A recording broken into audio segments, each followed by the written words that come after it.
तिमी नडराऊ, तिम्रो साथमा त लाखौं लाख स्वाभिमानी राष्ट्रभक्ति नेपालीहरू छन्। रवि तिमी नडराऊ, तिम्रो पक्षमा त नेपालका लाखौं लाख विवेकशील मानिसहरू छन्।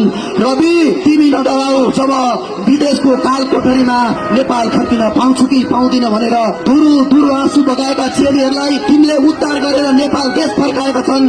त्यसैले तिम्रो साथमा ती उद्धार गरेका चेलीहरू छन्। तिमी नडराऊ लमिछाने, जब दलालको हातमा बसेर पढाइको भूमिमा जीवन र मृत्युसँग लडिरहेका युवाहरूलाई तिमीले बचाएर नेपाल देश ल्याएका छौ।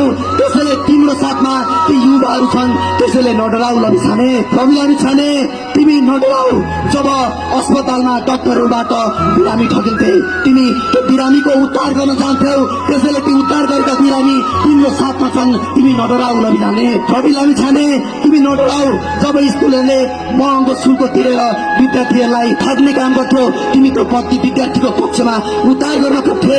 त्यसैले ती उद्धार गरेका विद्यार्थी तिम्रो साथमा छन्। तिमी नडराऊ रवि लामिछाने, तिमी नडराऊ।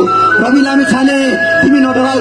पहिला भनिन्थ्यो न्याय माग्नका निम्ति गोर्खा जानुपर्छ भनेर, तर अहिले मानिसलाई न्याय माग्नका निम्ति रवि लामिछानेकोमा जाँदा हुन्छ भन्थे।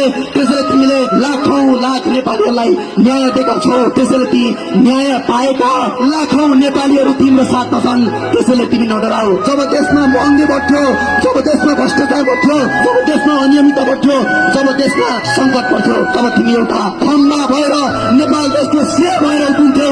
त्यसैले तिम्रो साथमा त नेपालीहरूले तिमीलाई आँखामा अटल र अडिग भएर राखेका छन्। त्यसैले तिमी सच्चा नेपालीहरूको मनमा बसेका छौ। तिमीलाई हाम्रो आशीर्वाद छ। तिम्रा दुश्मन भनेका चाहिँ देशको सार्वभौमिकता, देशको अखण्डता, देशको स्वाभिमानमाथि प्रहार गर्नेहरू हुन्। तिम्रो दुश्मन भनेका देशका बलात्कारीहरू हुन्। तिम्रो दुश्मन भनेका देशका तस्करीहरू हुन्। तिम्रा दुश्मन भनेका देशका माफियाहरू हुन्। तर ती माफिया, तस्करी, ती हत्याराहरूले केही गर्दैनन्। तिम्रो साथमा सिङ्गो नेपाली छ।